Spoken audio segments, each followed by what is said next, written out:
Oi, desejo que esteja tudo bem com você.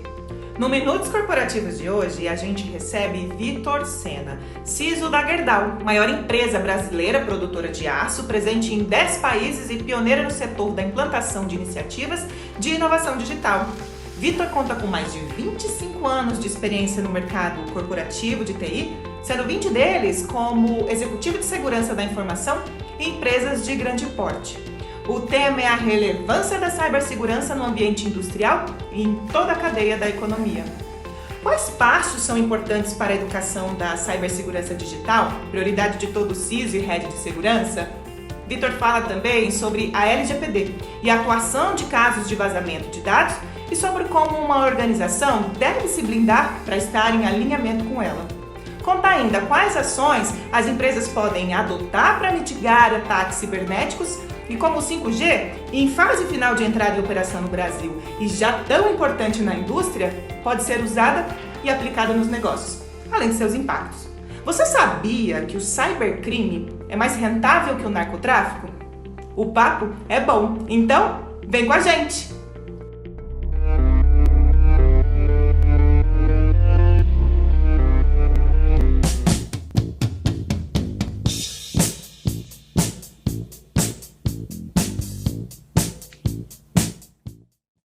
Vitor, como você está? Bem-vindo e muitíssimo obrigada pela sua participação aqui no Minutos Corporativos do FutureCom. Obrigado, Ana. Estou muito feliz de estar aqui com vocês. Obrigado pelo convite. Sempre é importante falar do tema de segurança da informação, é algo que me dá muito prazer, né? E quanto mais se fala, menos mitos temos e mais a sociedade como um todo toma vantagem de um ambiente mais seguro. Então, muito obrigado mais uma vez. A gente que agradece, é isso tudo que você disse mesmo, né? Então, assim, Vitor, o assunto que a gente vai trabalhar aqui, ele é bastante instigante, né? Tema instigante, que é o que não quer calar, tá ali diante de todos os olhos e ouvidos, enfim, né? Que é a cibersegurança. Então, assim, seu cargo na Gerdau é Head de Segurança da Informação. Você consegue, rapidamente, né, dentro do que é possível falar, um pouco desse profissional que é tão valioso em uma organização? Claro. Hoje eu estou, como você comentou, como Head de Segurança da Informação, né? Esse cargo no mercado é conhecido como CISO, Chief Information Security Officer, né? E, ao longo do tempo, essa atividade ou essa profissão foi se adaptando, tá? No começo, quando TI ainda não era algo tão presente no negócio, era mais uma área de apoio, né? Essa atividade de segurança da informação ela era muito tímida e era muito conhecida ali pela área do não, né? Que fala que não fazer isso, não pode fazer aquilo. Hoje, o CISO, né, ele precisa conhecer muito do negócio da empresa, né? Ele precisa conhecer disciplinas além das disciplinas de tecnologia da informação. É muito comum você precisar conhecer algumas coisas relacionadas a direito, né? Ou seja, legal, partes de processos de negócio, de compliance, né? De conformidade com regulações e com normas, né? Então, essa posição tem se adaptado para esse novo cenário, né? Onde segurança da informação, em determinados contextos, pode ser parte, inclusive, do core business da empresa, né? Em alguns mercados, né, mais especificamente mercados financeiros, por exemplo, mercados que tratam informação como core business da empresa, né, essa posição ela é estratégica, né, e também ajuda a dar direcionamentos para onde a empresa vai, né? Existem hoje empresas, tanto no Brasil quanto fora, que por conta de não cuidar bem do tema segurança da informação, foram muito impactadas no negócio e tiveram que se reinventar, né? Então, o perfil hoje desse profissional está muito mais conectado ao negócio, né, e talvez menos com aquela questão técnica que a gente tinha no passado. É um profissional que precisa ser multidisciplinar. Muito bem, é muito vasto todo o conhecimento que é necessário para realmente, né, fazer todo esse engajamento. Muito bem. E aí a gente cai no tema cibersegurança. como que você define a importância de olhar mais para essa área, especialmente no campo da indústria? Hoje, a cibersegurança da indústria, ela tem se tornado cada vez mais relevante, até mesmo pela digitalização dos processos industriais, né? A gente sabe que a gente está no momento da quarta revolução industrial, que é a conhecida indústria 4.0, né? Alguns pilares dessa indústria 4.0 trazem novos desafios para o ambiente industrial, né? Como, por exemplo, a hiperconectividade, né?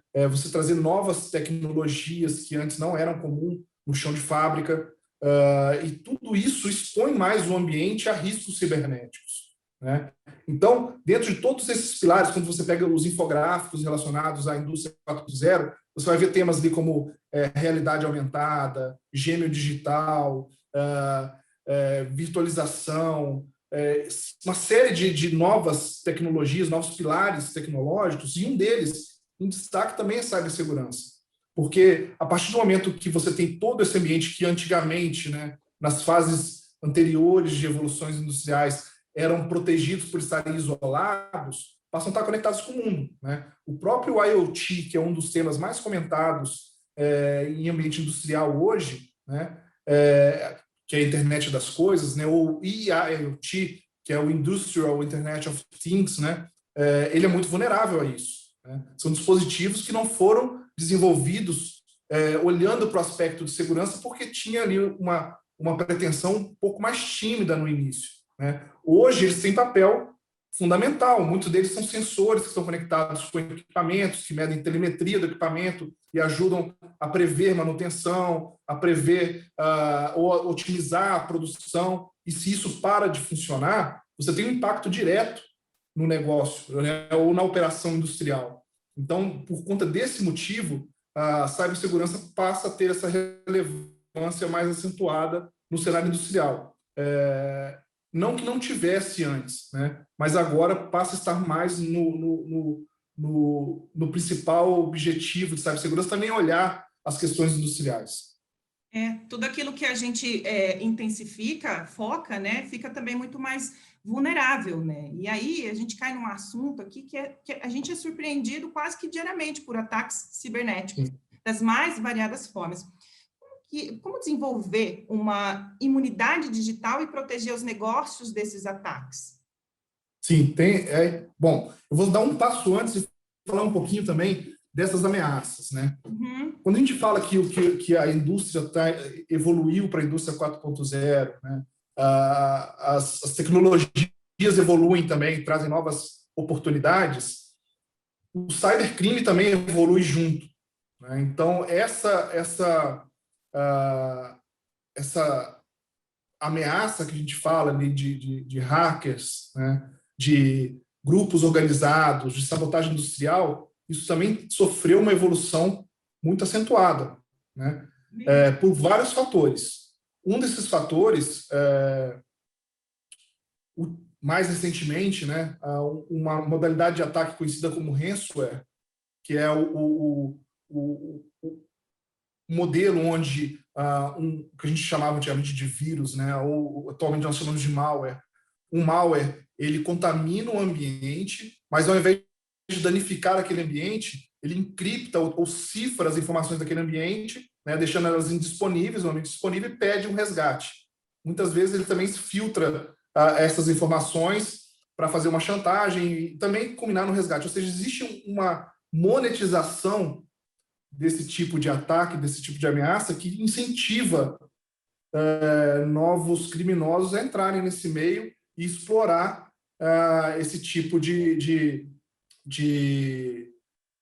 negócio, né? Vamos dizer assim, esse negócio obscuro, né? Eu estava recentemente vendo um estudo, né, que dizia que o que se arrecada hoje com cybercrime fosse centralizado e fosse considerado uma nação, seria o terceiro maior país do mundo, né? Ele ficaria atrás somente de Estados Unidos e China, né, em termos de volume. São, se eu não me engano, 3 trilhões de dólares né, por ano, alguma coisa nesse sentido. Eu não lembro o número exato, né, mas seria nessa proporção, seria a terceira maior economia do mundo, né, se fosse tudo centralizado. E hoje o cybercrime ele já é mais rentável que o narcotráfico, né?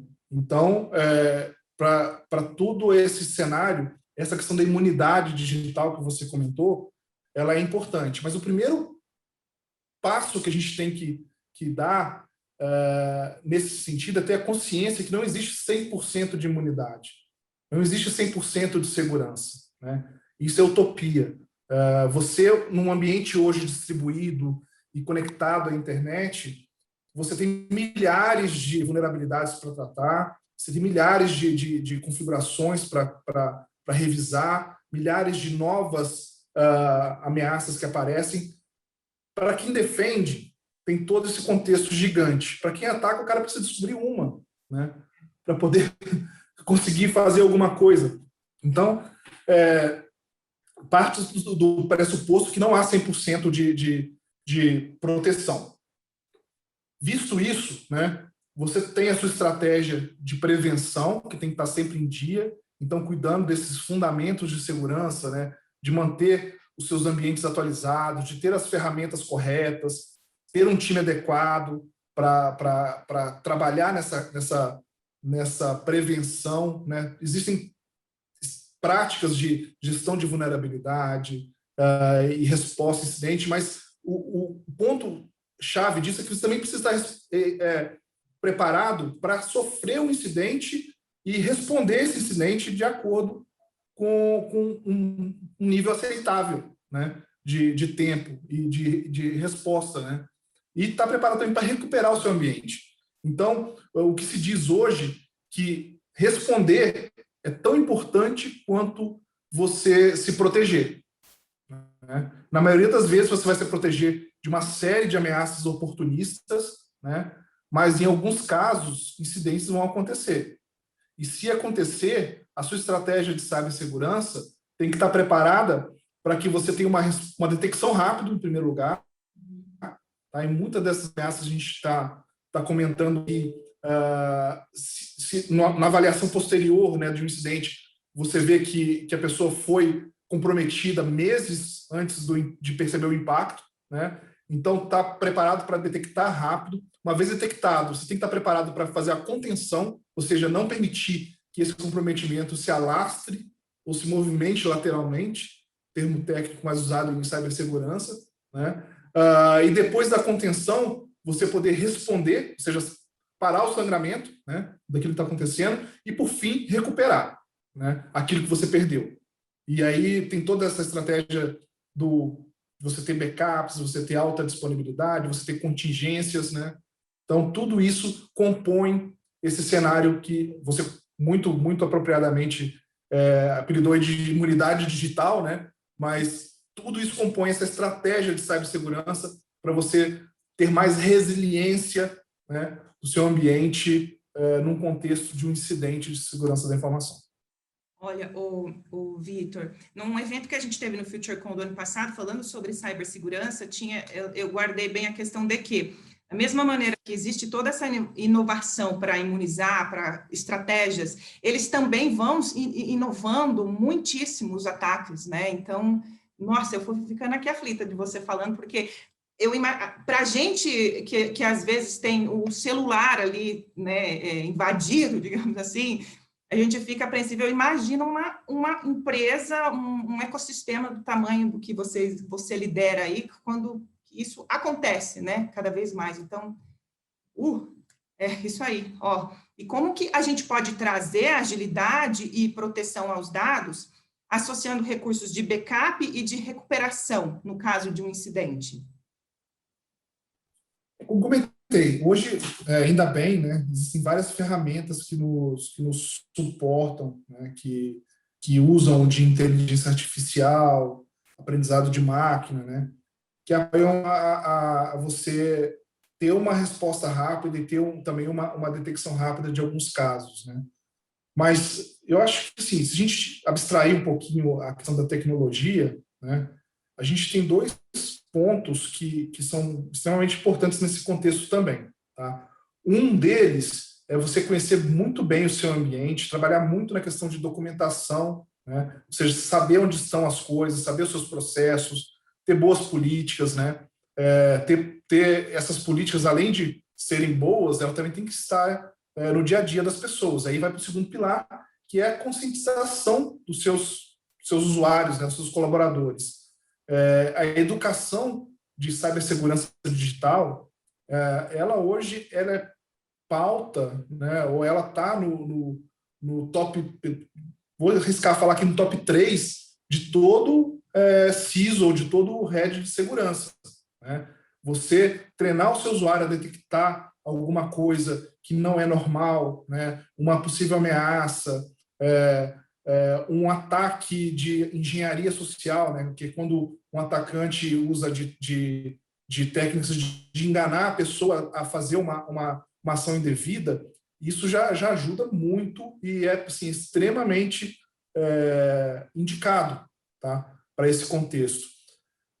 Assim, desde quando eu me lembro, né, quando começaram as questões de ataque cibernético, o principal vetor, né, ou seja, por onde sempre começa um ataque, né, os ataques geralmente começam com uma etapa e depois vão se ganhando escala, né, mas geralmente é o que chamado de phishing scam, ou seja, o golpe de pescaria de senha, né.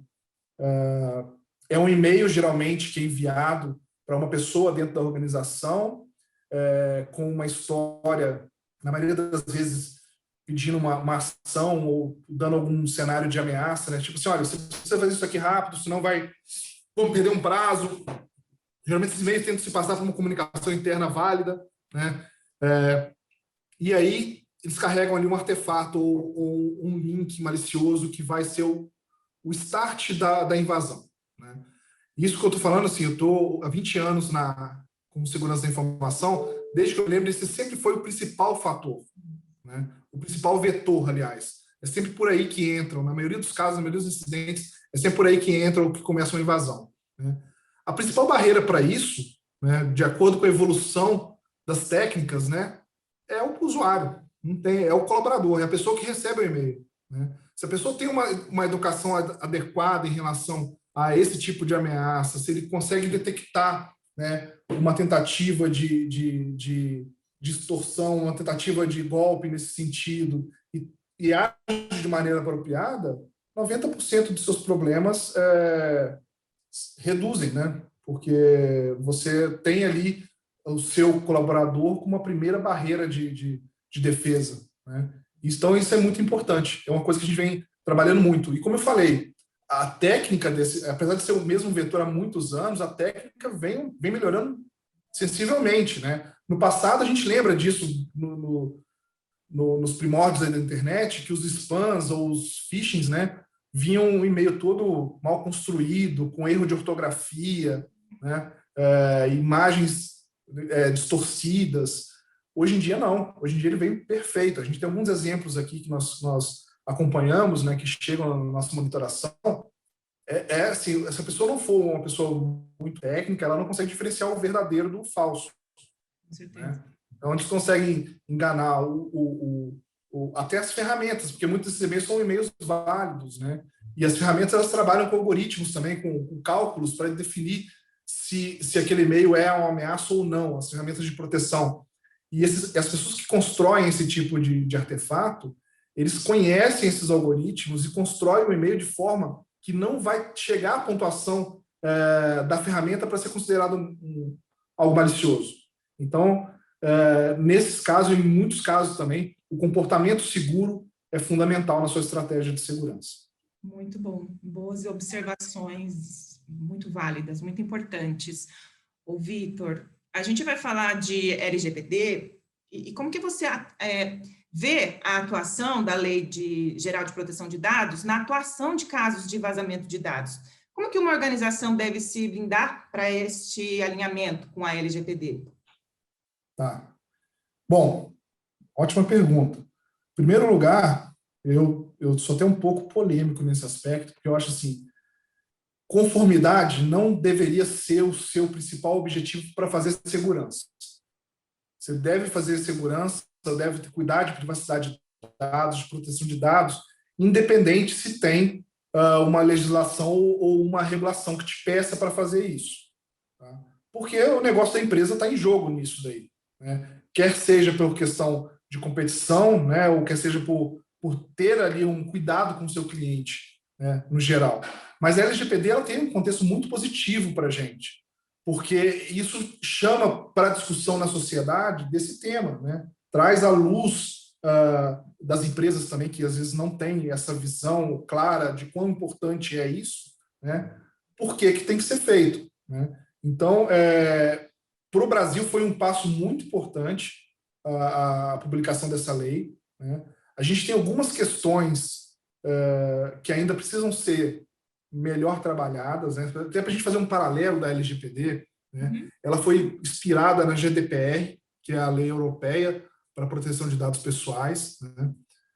Porém, a lei europeia é muito mais detalhada, já tem uma maturidade, porque ela é derivada de um outro grupo de regulações de leis de privacidade. Então, ela não é, ao contrário de muita gente pensa, né, que a GDPR foi a primeira regulação. Não, já havia uma regulação anterior, que ela foi reformada e deu origem à GDPR, né? E aí, todo esse contexto de lição aprendida já foi aplicado ali, ela foi muito detalhada. Só para fazer um pequeno paralelo, a GDPR, na versão em português de Portugal, que é um dos países da União Europeia que são signatários da GDPR, ela tem, se não me engano, 92 páginas. A nossa lei, a LGPD, tem 18, se não me engano. Então, ela foi muito resumida e tem muita coisa que dá margem à interpretação. Por conta disso, foi criada a Agência Nacional de Proteção de Dados, que é um órgão do governo que ajuda a regular e tem poder de fiscalização também. E o que eu falo que a gente precisa ainda evoluir são exatamente nas regras que nós aguardamos que a Agência Nacional de Proteção de Dados defina, né? Para que fique mais claro. Hoje não existe uma receita de bolo de adequação para a LGPD, como muita gente às vezes fala. Eu vejo muitos anúncios assim na internet, né? Se existe ali um entendimento da lei, você cria a sua estratégia para estar em conformidade com aquilo, mas não tem algo muito direcionado, muito claro. Nesse aspecto, o que ela apoia na proteção de dados, né? Pelo menos, no mínimo, ela coloca em situação equânime todo mundo que trata dado pessoal de cliente. Todo mundo tem as mesmas obrigações. Então, quando eu faço isso, eu subo a régua, né, para a proteção de dados. Porque não importa se só eu faço proteção de dados, né, e um outro pedaço da minha cadeia ali, seja um fornecedor, seja um parceiro, né, ele não tem aquele mesmo cuidado. Você acaba ficando com um elo fraco na corrente e aí todo mundo se baliza por aquele mesmo elo fraco, né? Então, nesse aspecto, ela tem toda esse apoio, né? Ela dá um suporte, ela dá um patrocínio para as ações de segurança da informação, e ela também dá como cidadão, né, uma série de direitos que acabam obrigando as empresas também a se policiar a respeito disso. Então, todo titular de dado hoje, ele tem o direito de chegar em uma empresa que ele já teve relacionamento ou tem um relacionamento e questionar sobre quais dados dele estão sendo tratados, né? Qual que é a base legal para o tratamento daquele dado, ou seja, se aquele dado pode ser tratado realmente daquela forma, né?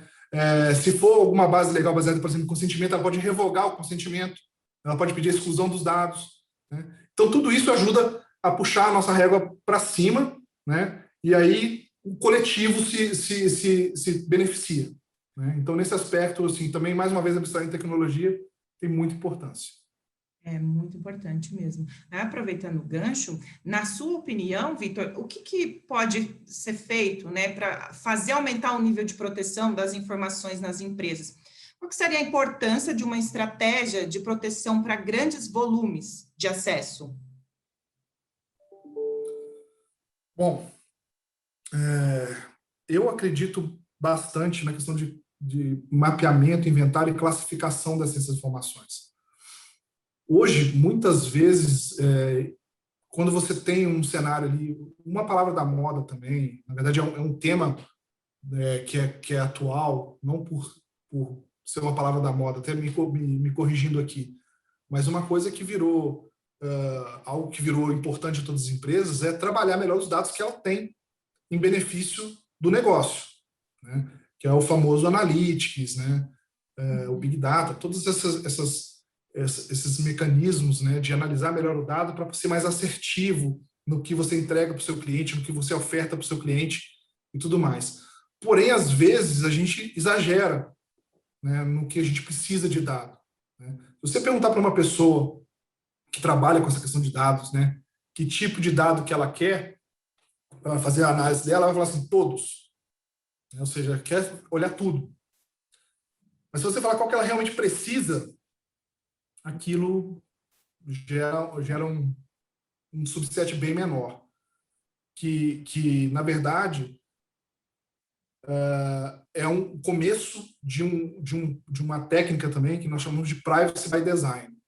Então, se as empresas começarem a se conscientizar do privacy by design, né, ou seja, tudo que eu começo a construir, eu levo primeiro em consideração a privacidade, né, isso gera um melhor controle, né, daquelas informações e aumenta a capacidade daquela empresa de proteger aquelas informações, né. O privacy by design, por exemplo, num cenário desse que eu comentei, onde a pessoa vai fazer o mining, né, de dados ou fazer ali a primeira coleta de dados, ele já vai colocar uma questão. Eu preciso desses dados. Por que eu estou trazendo dado que eu não preciso tratar? Por que eu estou trazendo a batata quente para dentro de casa? Né? Muitas vezes eu preciso fazer, por exemplo, uma análise estatística. Né? Eu preciso saber quantas advogadas do sexo, advogadas já é do sexo feminino, mas quantas advogadas mulheres eu tenho na minha organização. Eu não preciso saber o nome e o CPF dessas pessoas, nem o número de registro da OAB. Eu preciso saber, assim, sexo, profissão, né, e região, por exemplo. Isso não é dado pessoal, né? Isso não tem informação que identifica a pessoa, né? Então, esse tipo de conceito, isso só é visto quando você trata a privacidade no design, né? Porque aí você já tem esse cuidado, né? Isso já parte de um princípio de ter a segurança como consequência disso. Muito bem. Ótimos esclarecimentos. Óbvio, desculpa, Ana, até complementando, óbvio. Mais uma vez, existem várias ferramentas também que apoiam, né? A gente não pode desprezar a tecnologia, ferramentas de prevenção de vazamento de dados, de classificação de privacidade, de mapeamento de dados, mas isso tudo o dinheiro compra, né? O que você precisa ter, na verdade, é setar no mindset da equipe, né, o que é privacidade e como trabalhar com privacidade. Muito bem, é isso, ótimo complemento, isso mesmo. Vitor, em 2019, a Gerdau implementou uma plataforma de autenticação as a service, com o objetivo de aumentar a agilidade e segurança na autenticação de API e aplicações SaaS. Como que foi esse projeto? E você consegue falar um pouco do resultado dele? Sim, esse projeto foi interessante. A gente até recebeu um prêmio na época por conta do projeto, pela questão de inovação. Em 2019 era uma coisa não tão comum, hoje em dia já é comum, mas o que a gente criou foi uma plataforma, né, onde os times ágeis de desenvolvimento não precisavam envolver a área de segurança para poder criar ou para poder construir a camada de autenticação das suas aplicações com segurança, né? Então, criamos um produto as a service interno, né? Trouxemos uma parceria de uma ferramenta que ainda não existia no Brasil. A gente foi o primeiro a trazer essa ferramenta, depois um banco trouxe também em seguida, né? A gente começou até a ver isso em 2018 e o projeto foi implementado em 2019. Em 2018 ainda não era usado no Brasil e, de forma modular, né, esses desenvolvedores conseguiam, durante o processo de construção das aplicações, plugar essa plataforma e gerenciar todo o contexto de autenticação, com multifator de autenticação, né, e também com uma série de informações da onde as pessoas estavam fazendo conexão, com granularização dos direitos, né, dentro das aplicações, de maneira autônoma. O foco desse projeto era um foco de segurança, obviamente, porque foi um projeto de segurança, mas, além disso, tinha um foco de agilidade, né, de prover para a empresa, ou apoiar a empresa no movimento de agilidade o movimento de transformação digital que a Gerdau está, desde 2016, já conduzindo, né? Então, esse foi o X desse projeto na época. Hoje em dia, isso é mais comum, mais popular, mas na época foi onde a gente tinha, se eu não me engano, sei lá, N squads de desenvolvimento, né? E um time bastante otimizado de segurança, né? Hoje ainda a segurança da informação está passando por um apagão de mão de obra, né? Você tem um déficit no mundo aí, estimado de 4 milhões de posições em segurança da informação que não se preenchem porque não tem gente, né? Não tem pessoas capacitadas para ocupar essas posições. Então, o projeto ajudou a gente muito nesse aspecto de não virar galo, né, no pipeline de desenvolvimento desses squads, né? E hoje em dia a gente continua evoluindo ele, trabalhando, mas já virou commodity, né? As coisas hoje em dia são muito, muito rápidas, né? Então, hoje em dia virou commodity, a gente já está olhando outras coisas, a gente está mirando agora na arquitetura SaaS, né? E em arquitetura de Zero Trust também, que são outros conceitos novos. O mercado já está praticando, já está desenvolvendo em cima disso, mas a gente está olhando com mais calma para poder desenvolver alguma coisa para os próximos anos também. Muito bem, parabéns então pelo pioneirismo, né, que foi fazer tudo isso. Muito bom. Qual que é a importância de se integrar a nuvem em uma ampla estratégia de segurança neste atual cenário de grandes volumes de dados armazenados, tendo o desafio da sofisticação dos ataques criminosos, que é o que a gente já estava falando antes? A fragmentação da rede em acesso à informação é um caminho, Vitor? Sim, eu vou começar respondendo de trás para frente. Segmentação ou microsegmentação de rede, né, é uma das estratégias mais eficientes, eu diria, e uma das mais modernas, né? Porém, ela tem uma certa complexidade de implantação, tá? Então, em modelos maduros, né, você tem mais facilidade de fazer, tá? Então, tanto a microsegmentação de rede, né, como também a monitoração desse tráfego entre pares, né, tráfego lateral, são estratégias relevantes hoje no contexto de proteção de cloud. Agora, voltando um pouco nesse aspecto de cloud. Cloud, para muitas empresas, ainda é um mundo desconhecido, vamos dizer assim, um mundo novo, né? Apesar de não ser um tema já tão novo, tão recente, eu digo que é novo porque muitas empresas tratam a cloud como se fosse o seu ambiente tradicional, seu ambiente de data center on-premise, né? O data center físico, o seu data center próprio. Muita gente nessa jornada de migração para a cloud, ela simplesmente fez o movimento de pegar o que ele tinha no data center e botar num ambiente virtualizado em um provedor de cloud, né? Esse tipo de movimentação, sem uma análise, sem uma estratégia de como vai ser colocado do outro lado, ele pode trazer risco.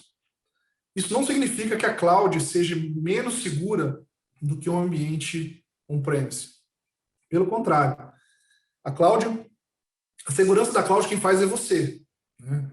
Você tem ali um ambiente básico, né? Vamos dizer assim, um ambiente inicial, um ambiente que você vai estabelecer o seu perímetro, né, de computacional ali dentro. E esse entorno é muito bem feito, né? Estou falando dos principais provedores, tá? Não indico também a pessoa sair arriscando colocar em qualquer cloud sem uma análise prévia, mas os quatro principais fornecedores de cloud têm muito cuidado com isso, é muito bem feito, né? Se você for olhar o nível de certificação que esses provedores têm, você nunca conseguiria ter esse mesmo nível de certificação dentro do seu ambiente on-premise.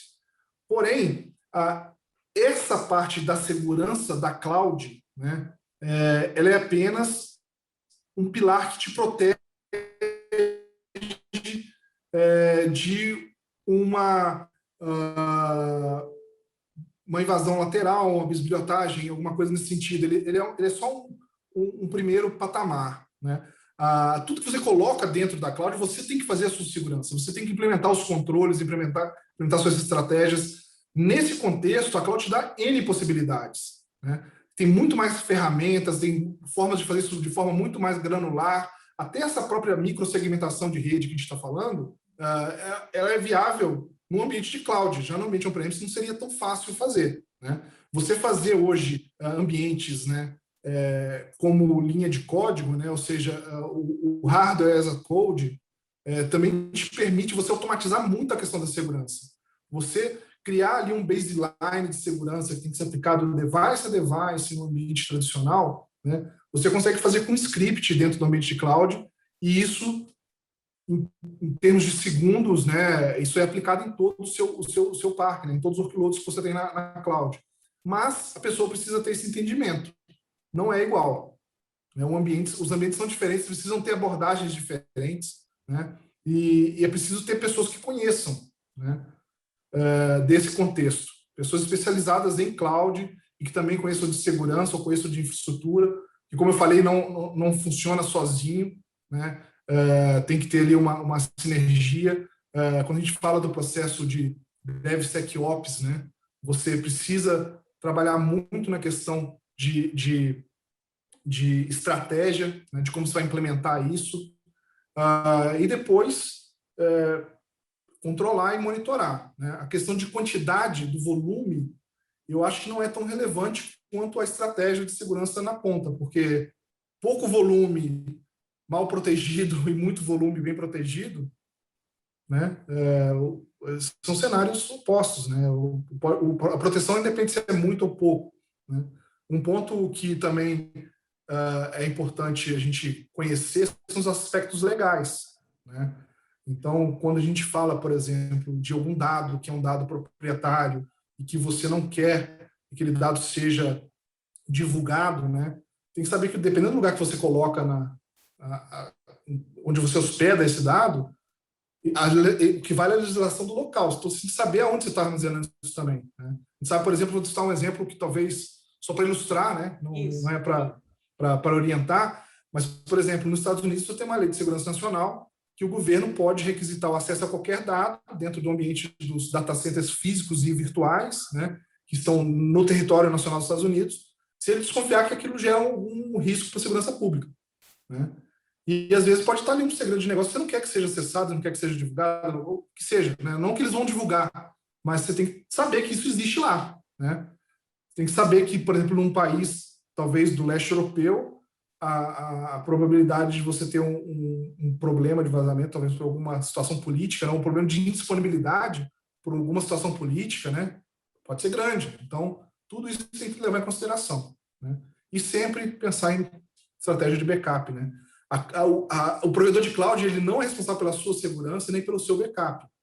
Você tem que lembrar disso. Às vezes as pessoas colocam o dado lá e acham que está passando para o provedor a responsabilidade de manter o dado sempre disponível ou de ter também a segurança garantida pelas certificações. As certificações é para o ambiente dele, não é para o seu, né? O seu, você tem que cuidar da sua estratégia, dos seus controles, das suas ferramentas e como eu comentei, né, trazer know-how específico para esse ambiente. Não é como a gente fazia segurança em data center antigamente. Tem novas possibilidades e tem novas ameaças. Fazendo bem feito, na minha opinião, a gente tem mais possibilidade de segurança no ambiente de cloud que no ambiente on-premise. Olha, e você em casa sabia disso tudo? Porque não sabia, ó. Muito bom. Interessante. Interessante não, muito importante, né? Interessante sim, mas é mais do que é muito importante. O pessoal pensa depois de um papo desse que toda pessoa de segurança da informação é neurótico, né? Ou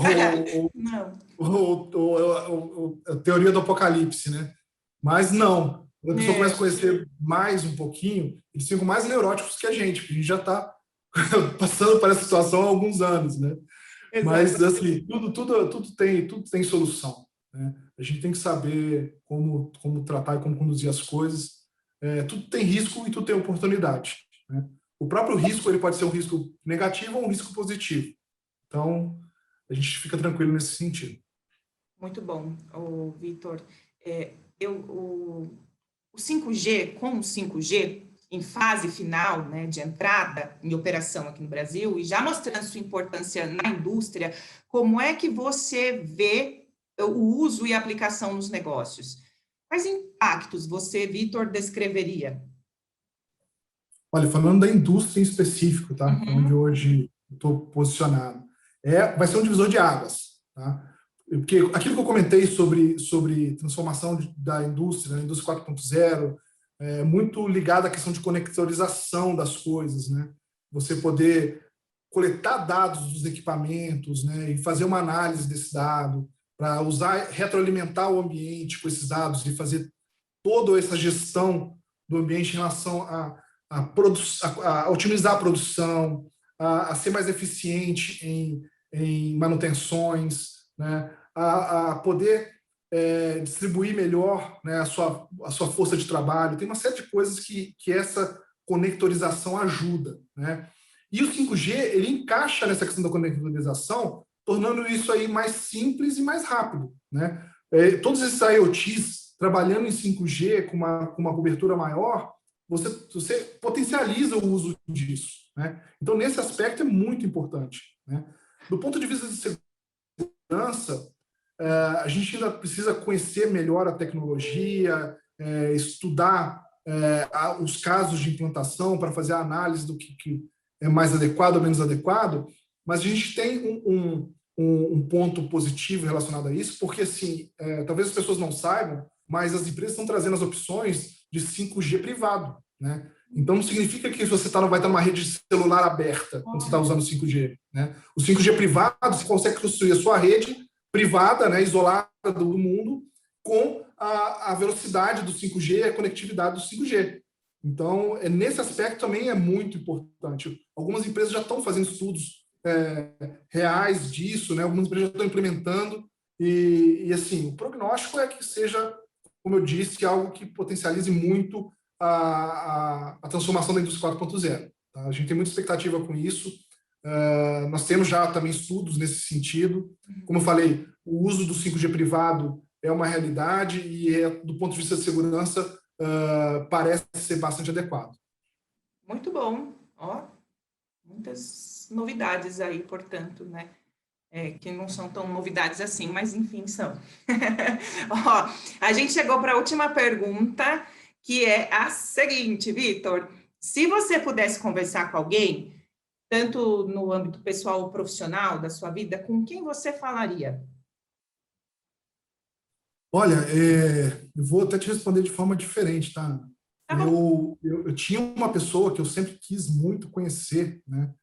Que era uma referência, né? Tem um instituto de segurança chamado ISC Square, né? ICS ao quadrado, em português, que eles coordenam algumas certificações de segurança que muito tempo no mercado foram reconhecidas como as mais difíceis de conquistar, as seguranças mais top, né? E um dos fundadores desse instituto, ele chamava-se Hal Timpton, tá? Ele já faleceu há alguns anos, né? E eu tive, na verdade, a oportunidade de falar com ele antes, né? Eu, por acaso, participei de um evento, né, que ele estava lá, e eu estava com um amigo, a gente reconheceu ele, pudemos tirar uma foto com ele e conversar um pouquinho, né? E foi interessante conhecer uma pessoa que, naquela época, a gente está falando aí dos anos 2000, foi antes de 2010, foi bem antes de 2010, eu acho, que viveu 40 anos da vida dele de segurança da informação. Uau! Né? Carreira, cara, sei lá, a vida toda quase, o cara foi sustentada por segurança da informação. E aquilo para mim era uma referência, porque eu também, como eu comentei um pouquinho, né, eu estou há 20 anos É isso que eu ia falar, você já está há 20 já. Estou há 20 anos no mercado e sempre com, assim, 25 anos em TI, né, mas há 20 como executivo de segurança da informação. Então, é onde eu esperei minha carreira também, né, de viver de segurança da informação para o resto da vida. Espero conseguir chegar no patamar que ele chegou. Ai, que bonito, que bom você poder compartilhar essa história para a gente. É isso que eu ia falar, 20 anos já foram, daqui a pouco você vai passar ele, com certeza, amém, né? 20 anos com um corpinho de 19. Eu desejo muitíssimo que você sempre se lembre desse encontro que foi inspirador para você, assim como ele, fazer sempre a diferença, né, na vida, no mundo, por onde você passa, que com certeza tudo isso que você dividiu aqui com a gente, Vitor, foi de extrema importância. Importante, sim, para o que a gente, aqui dentro do FutureCon, mas também isso sempre fala de utilidade pública, né, que todo mundo saiba que tudo que você dividiu aqui com a gente chegue para quem precisa ouvir. Eu desejo muita saúde, sucesso e segurança para você e em toda a sua caminhada aí na sua empresa. Muitíssimo obrigada pela sua presença aqui, muitíssimo obrigada por tudo que dividiu do seu tempo e continue aí sendo referência e transformando mesmo, né, tudo que você se propõe a fazer. Muitíssimo obrigada, Vitor, de verdade. Eu agradeço, Ana, obrigado pelo papo, obrigado aqui do FutureCon, é um evento que eu tenho um carinho enorme, já participei de algumas outras edições aí. Ai, que Então, ótimo. de parabéns, né? Sempre, apesar de não ser um evento específico de segurança, um evento mais focado em tecnologia, comunicações, mas sempre abre esse espaço para segurança da informação. Então, é um ponto importante que vocês colaboram aí com a comunidade e muitas das pessoas que ouvem vocês hoje vão ligar esse bitzinho de segurança da informação que vai ajudar no contexto geral. Então, obrigado aí pela oportunidade, um abraço para vocês. A gente que agradece. E você que nos acompanha, muitíssimo obrigada. Deseja interagir conosco? Escreva para o minutoscorporativos@informa.com. Vai aparecer aí para você o endereço aqui na tela. Então, muitíssimo obrigada e continue conosco no FutureCon. Até breve!